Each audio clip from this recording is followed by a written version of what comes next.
행복을 누리는 사람이라. 세상 사람 가운데에서 행복을 싫어하는 사람은 아무도 없을 거예요. 다 가정이 행복하고 또 나라가 행복하고 교회도 행복하고 교회를 찾아오기만 하면 막 행복이 줄줄줄 솟아나면 얼마나 좋겠습니까? 교회에 오기만 하면은 자연스럽게 행복이 막 따라오기는 것 같고 기쁨이 넘치는 것 같고 그러면은 이 세상에 안 믿을 사람 한 분도 없을 것 같아요. 다 믿을 것 같은데 때로는 교회에 오면은 눈치도 보이고 때로는 교회에 오면은 더 괴로워하는 것 같기도 하고 그런 느낌도 없잖아 있을 것 같습니다.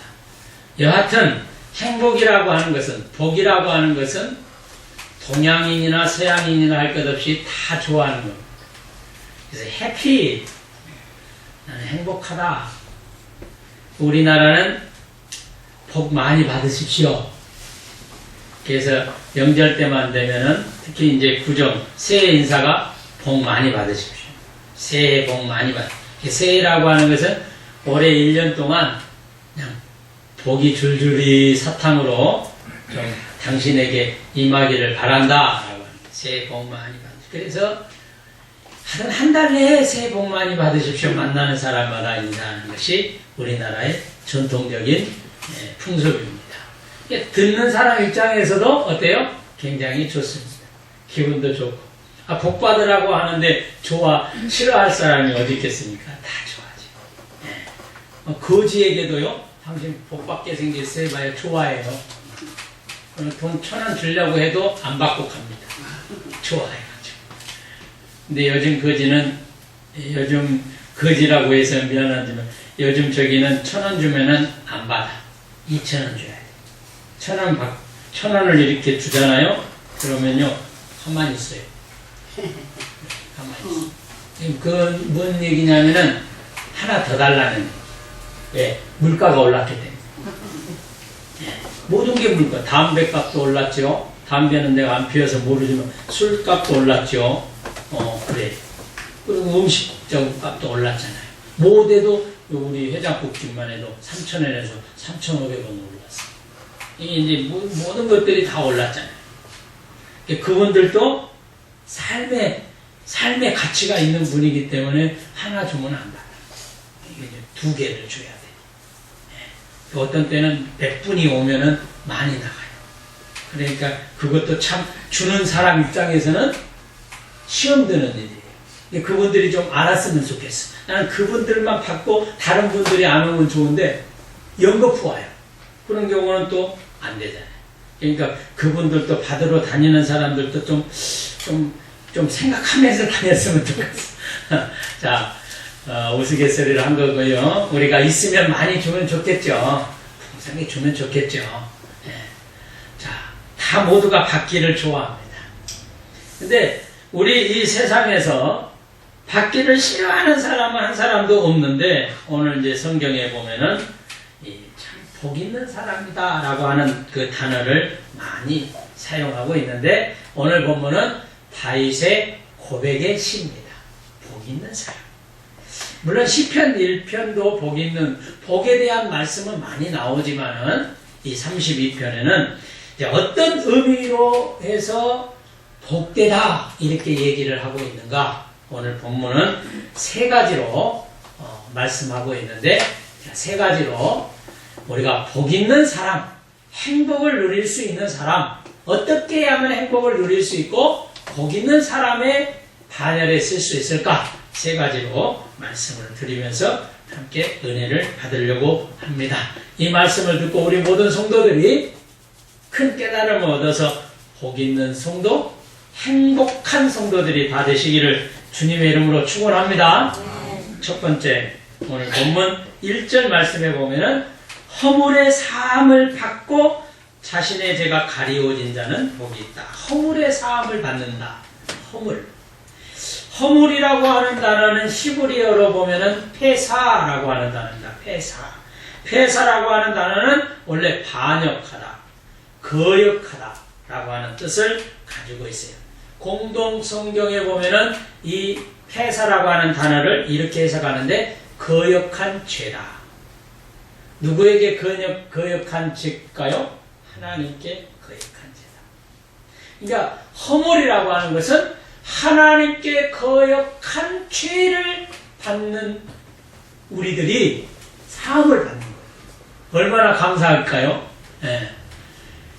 구약에서는 이 허물이라고 하는 폐사라고 하는 단어를 참 많이 씁니다. 허물과 죄로 말미암아, 허물, 육신의 죄로 말미암아 죄를 얻은 것, 그리고 하나님을 등진 것, 우상 숭배한 것, 곁길로 빠진 것, 오만한 길로 죄악된 길로 빠졌던 것, 그러한 모든 것들을 폐사라고 하는 단어로 하나로 집약해서 얘기합니다. 왜? 하나님을 거역하는 행동들이니까.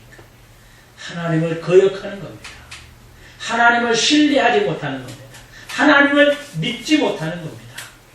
하나님에 대해서 거부 반응을 일으키는 겁니다. 하나님 한자만 들어도 막 치가 떨리는, 예수 믿으세요. 오늘날 이 폐사와 같은 거역한 죄를 저지르는 사람들이 많이 있습니다. 믿지 않으려고 하는 거, 몸부림치려고 하는 사람들 있죠. 예수의 예자만, 하나님 믿으세요 하는 그 얘기만 들어도 나에게는 절대 얘기하지 마라. 그런 예수의 예자도 얘기하지 마. 내 사전에는 불가능이 없다가 아니라 내 사전에는 예수 하나님이 없다라고 하는 그런 사람들이 있습니다. 다 폐사라고 합니다. 거역한 죄, 하나님에 대해서 거역한 죄를 저지릅니다. 민수기에 보면은 모세를 원망하다가 고라, 다단, 아비람, 온이라고 하는 사람이 그 즉시에 하나님의 징계가 내려서 땅이 갈라가지고 지진이 갑자기 일어나서 죽는 그러한 사건이 나옵니다. 엄청난 거죠. 하나님을 거역, 하나님을 폐사하는 것은 하나님 앞에 용서받지 못하는 겁니다. 그런데 오늘 본문은 허물의 죄로 인해서 허물의 사함을 받는 폐사와 같은 하나님을 거역한 죄를 저지른 자가 용서함을 받은 사람은, 사함을 받은 사람은 뭐한 사람이라고요? 복 있는 사람. 오늘 저와 여러분도 마찬가지입니다. 우리가 하나님을 믿으면 얼마나 잘 믿습니까? 다 부족하죠. 때로는 욕심과 때로는 갖가지 생각 속에서 하나님을 거역하는 겁니다. 이 또 폐사라고 하는 의미를 또 살펴봤더니 하나님 앞에 예배를 드릴 때 그 하나님 앞에 예배 드리는 것을 가증하게 드리는 것을 폐사라고. 다시 말해서 하나님께 영광되게 예배를 드려야 되는데 사람에게 드려지는 거예요. 이게 다 폐사라고. 허물. 우리의 허물을 가려버리려고 하는 거예요. 하나님 앞에는 그 우리의 허물을 드러내야 됩니다. 있는 그대로의 모습. 내 모습 있는데, 죄인은 죄인된 모습으로, 간음하다 잡힌 여인은 간음하다 잡힌 모습으로, 남편이 5명밖에 없어도 그 5명밖에 있는 그 모습으로, 세상에 나가서 우리가 한 주간 동안 싸우고 불평하고 오만하고 그러한 모습으로, 누구를 시기하고 누구를 질투했던 그 모습으로 하나님 앞에 드려지는 이 예배가 허물에서 사함을 받는 자는 복이 있는 자예요. 그건 복된 예배가 되는 줄로 믿으시기 바랍니다. 그런데 그걸 가려버리려고 하는 거잖아요. 아유, 나와도 모르겠지 뭐 하나님이 뭘 알아. 이것만큼은 내가 얘기 안 해도 돼. 다 아십니다. 사람 우리는 모르지요. 목사님 저도 여러분들이 어떤 죄를 일주일 동안 저질렀건 누구하고 싸웠건 누구와 돈거래를 해가지고 속이고 뭐 이렇게 다 모를 수도 있죠. 하나님은 아신다는 거예요. 그럼 하나님 앞에 부름받아서 여기에 와서 예배를 드릴 때에는 그 허물에 있는 모습으로 예배를 드리는 거예요. 이게 바로 허물의 사함을 받는 자는 복이 있다. 여러분 진정한 예배를 드리시기를 바랍니다. 죄의 용서의 예배를 드리시기를 바랍니다. 그러면 행복해질 수 있습니다. 가리려고 하니까, 모르겠지, 감춰버리려고 하니까 문제가 생긴 거예요. 아나니아와 삽비라가 있었습니다. 사도들 앞에 자기의 전 재산을 다 팔면은 바치겠습니다. 자신있게 고백했습니다. 왜? 은혜 받을 때는 뭔가 다 할 수 있을 것 같거든요. 그러니까 뭐 그냥 그까짓 것 재산 없어도 된다. 이게 웬일입니까? 재산을, 집을 다 팔고 논밭을 다 팔고 보니까 자기가 생각한 대로 너무나 많은 돈을 번 거예요. 쉽게 말해서 자기가 팔 때는 한 10억 받겠지 했는데 웬걸 다 처분하니까 20억이야. 사람들도 10억으로 계산하고 있을 거예요. 그래서 그 판 것의 얼마 일부분을 땅에 감췄습니다. 성령님께서 베드로 사도를 가리켜서 가르쳐줍니다. 아나니아가 왔습니다. 사람은 속일 수 있어도 하나님은 속일 수 없습니다. 우리가 하나님 앞에 예배드리러 와가지고 예배드리는 것도 우리 옆자리에 앉아있는 권사님, 장로님들, 집사님들은 모를 수 있어도 하나님은 다 아시는 분이다라고 하는 거죠. 감춰놓고 이게 전부 다인데요. 사악한 영이 우리를 막아버리면 하나님을 속이려고 합니다. 사도들을 속이려고 합니다. 세상을 속이려고 합니다. 그러나 사도들, 세상, 사람들은 속일 수 있어도 하나님은 속일 수가 없습니다. 성령님께서 지시하셨습니다. 아나니아야! 왜 내가 성령을 거역하느냐? 오늘 하나님의 음성이 우리에게 들려집니다. 우리는 하나님 앞에 거역한 모습으로 살 때가 많이 있습니다. 허물을 어떻게 하면 창피하니까 가려버리려고 합니다. 여러분, 뭘 그걸 사람에게 보여주려고 합니까? 그러니까 창피를 느끼죠. 하나님 앞에 고백하시기, 하나님 앞에 드리기를 바랍니다. 그래야만 진정한 죄사함의 역사가 있는 것이고 비로소 그 가운데에 참된 행복과 복이 임하는 줄로 믿으시기 바랍니다. 두 번째로, 죄의 가리움을 받는 자가 복이 있다. 죄라고 하는 것은 우리는 이제 헬라어로는 하말티아라고 하는데, 이게 히브리어로 가서는 하타라고 하는 단어입니다. 이 하타는 하말티에서 나왔고, 그 동사어로 하말티아라. 우리 죄. 이 말 원래 뜻은 히브리어나 헬라어나 원래의 뜻은 이렇게 관역이 있는데, 양궁 선수가 시위를 당겨서 쐈는데 이 관역에 못해도 여기 8점, 9점, 10점 요 사이에 이 못해도 여기 여하튼 이 안에는 들어와야 돼. 여기 안에까지 좀 가운데에 맞추면 더 좋고, 여기에서 그 화살이 빗나가는 것을 하말티아라고 합니다. 쐈긴 쐈는데 빗나가는 것을 하말티아라고, 이게 죄라고 하는 겁니다. 다시 말해서 나의 구세주, 영원한 나의 하나님, 그분 한 분만을 우리가 섬기고 의지해야 되는데 그분을 바라보지 못하고 그분을 믿지 못하고 여기서 빗나가는 겁니다. 이거를 죄라고 그럽니다. 그 빗나간 사람을 죄인이라고 그럽니다. 그럼 우리는 죄인이 아닙니까? 우리는 다 죄인입니다. 빗나간 행동을 많이 하죠. 그러나 빗나간 행동에서 돌이키는 것이 회개입니다. 빗나간 죄인된 삶 속에서 돌이켜서 유턴해서 다시 돌아오는 것이 회개입니다. 그러니까 우리는 하나님 앞에 용서함을 받는데 죄, 회개, 그 다음에 용서함이 임하는 거예요.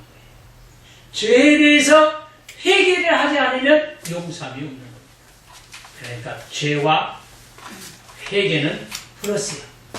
죄 플러스 회개는 이꼬로 용서가 되는 거예요. 그 용서는 세상 사람들이 우리에게 용서를 주는 것이 아니라 하나님이 우리에게 용서함을 주는 겁니다. 이 사실을 다윗의 모습에서 우리는 자세히 살펴볼 수가 있습니다. 다윗은 자기에게 엄청난 충신이었던 우리야 장군이 있었습니다. 전방에 나가서 열심히 나라를 위해서, 국가를 위해서 헌신한 장군이었습니다. 그런데 이게 웬일입니까? 혼자 살고 있는 우리야 장군의 아내를 보고 다윗이 겁탈을 한 거예요. 나단 선지자가 강하게 질타를 했습니다. 당신 말이야 이러면 안 된다. 우리야 장군을 죽게 해버렸잖아요. 그걸로 인해서 다윗에게 나단 선지자가 와서 그 죄에 대해서 잘못을 시인하기를 하잖아요. 양의 비유를 통해서. 이때 자기의 지은 죄, 하나님 앞에 관역으로 뚫고 가지 못하고 빗나간 자기의 죄에서 회개하를 하는 내용이 시편 51편에 나오고 있습니다. 그 시편 51편의 내용 중에 한 군데를 제가 읽어드리겠습니다. 다윗은 회개하여 눈물을 흘리면서 참회했던 고백의 시가 시편 51편에 나오는데요. 하나님이여 주의 인자를 쫓아 나를 긍휼히 여기시며 주의 많은 자비를 쫓아 내 죄가를 도말하소서. 주의 얼굴을 내 죄에서 돌이키시고 내 모든 죄악을 도말하소서. 하나님이여 내 속에 정한 마음을 창조하시고 내 안에 정직한 영을 새롭게 하소서. 정직한 영을 새롭게 해달라는 거예요. 모르겠지. 허물을 덮어버리려고 하고 죄를 가려버리려고 하는 나의 이 잘못된 것들 쪽에서 내 안에 정직한 영으로 새롭게 해달라. 나를 주 앞에서 쫓아내지 마시고 주의 성신을 내게서 거두지 마소서. 이것을 고백을 하는데 눈물을 흘리면서 고백했다. 진정한 회개의 역사가 임하게 된 것입니다. 오늘 죄가 가리움을 받았다. 하나님의 은혜로 죄가 용서함을 받았다. 오늘 저와 여러분들은 죄인된 삶 속에서 용서함을 받은 진정한 행복자이심을 믿으시기를 바랍니다. 그래서 우리는 행복한 길로 지금 살고 있는데 때로는 나는 불행하다 라고 느껴질 때에는 그 불행이 아니고 그 불행 가운데 행복을 던져주려고 하는 하나님의 섭리가 그 가운데 있는 거예요. 여러분 불행하다. 나는 아무것도 아니다. 자꾸 그렇게만 가면은요. 진짜 정말로 불행한 사람이 되는 거예요. 나는 예수님으로 말미암아 내 모든 죄가 사함을 받았다 라고 하는 그 순간에 여러분 삶 속에는 행복이 깃들고 있는 겁니다. 그 행복을 누리는 거예요. 누구와 함께? 예수님과 함께 누려야 될 줄로 믿습니다. 가늠하다 잡힌 여인을 향해서 예수님께서 이렇게 얘기합니다. 너를 정죄하는 자가 없느냐? 나도 너를 정죄하지 아니하노니. 그 뒤에 말씀, 다시는 죄를 범하지 말라. 오늘 예수님은 우리의 모든 죄를 사하셨습니다. 그리고 다시는 죄 가운데, 허물 가운데 빠지지 말기를 얘기하고 있습니다. 오늘 죄인된 우리를 사해 주시는 하나님의 그 사랑 가운데 여러분 행복한 삶을 누리시기를 바랍니다. 자, 세 번째, 마음의 간사가 없어서 여호와께 정죄를 당하지 아니하는 자가 참으로 행복한 사람이다. 그렇게 나오고 있습니다. 마음의 간사가 없다. 마음의 간사가 없다는 말은 마음 속에 거짓이 없는 것을 얘기합니다. 근데 여러분 솔직히 우리 마음속에 거짓이 없는 사람 있나요? 네? 거짓, 거짓말, 피임, 잘못, 간사. 간사하다 하는 말은요, 실은요, 우리가 이제 그 마음이 두 마음을 품어가지고 속이고 당기고 막 이러 하는 거예요. 이 마음이요, 아주 우리 마음이 참 얼마나 간사한지 몰라. 그런데 그 마음에 간사함이 없는 자가 복이 있대요. 행복한 사람이 되려고 하면은 어떻게 해야 될까? 우리 마음을 정하게, 깨끗이 정하게 하는 것이 중요합니다. 그래서 그 정하게 하는 방법은 자꾸 우리의 죄, 간사한 마음, 허물과 가리웠던 것들, 그러한 것들을 하나님 앞에 내놓아야 됩니다. 그래서 용서함을 받는 거죠. 우리의 죄를 고백하는 것입니다. 그렇게 했을 때 얻어지는 결과를 오늘 6절에 말씀하고 있어요. 어떻게 말씀하고 있어요? 6절 하반절에 뭐라고 그럽니까? 네? 홍수가 진실로 홍수가 범람할지라도 어떻게 된다고요? 그에게 미치지 못하리라. 홍수라고 하는 것은 어때요? 차고 넘치는 걸 얘기하는 거죠. 물홍수 무서운 겁니다. 여러분 물도 얼마나 무서운지 몰라요?